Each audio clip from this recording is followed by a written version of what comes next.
തീര സുരക്ഷ ഉറപ്പാക്കാനും കടൽ വഴിയുള്ള മദ്യമയക്കുമരുന്ന് കടത്ത തടയുന്നതിനും തൃശൂരിൽ വിവിധ വകുപ്പുകളുടെ നേതൃത്വത്തിൽ കടലിൽ സംയുക്ത പരിശോധന നടത്തി. Vadanappally excise circle office, Chavakkad excise range office, fisheries station, Azhikode marine enforcement and vigilance wing, Munakkakadavu തീരദേശ പോലീസ് എന്നിവരുടെ നേതൃത്വത്തിലായിരുന്നു പരിശോധന.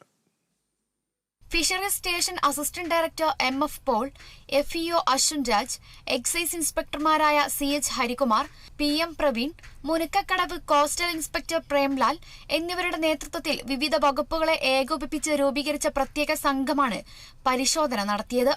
ഓണാഘോഷങ്ങളുമായി ബന്ധപ്പെട്ട് തൃശൂർ ജില്ലയിലെ തീരദേശം കേന്ദ്രീകരിച്ച് വ്യാജ മദ്യവും സ്പിരിറ്റും കഞ്ചാവും എത്താൻ സാധ്യതയുണ്ടെന്ന സൂചനയെ തുടർന്ന് പരിശോധനയും പട്രോളിംഗും നടത്തിയത്. എടമുട്ടം മുതൽ കപ്രിക്കോട് വരെയുള്ള സ്ഥലങ്ങളിൽ നിന്ന് കടലിൽ പോയ മത്സ്യബന്ധന ബോട്ടുകളാണ് പ്രധാനമായും പരിശോധിച്ചത്.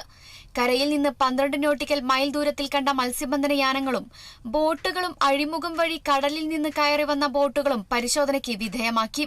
ഗോവ, മംഗലാപുരം തുടങ്ങിയ സ്ഥലങ്ങളിൽ നിന്ന് കടൽ മാർഗം മദ്യവും സ്പിരിറ്റും എത്താറുണ്ട്. ഈ പശ്ചാത്തലത്തിലായിരുന്നു പരിശോധന. വരും ദിവസങ്ങളിൽ പരിശോധന തുടരുമെന്ന് സംയുക്ത പട്രോളിംഗ് സംഘം അറിയിച്ചു. Kerala vision news, Thrissur.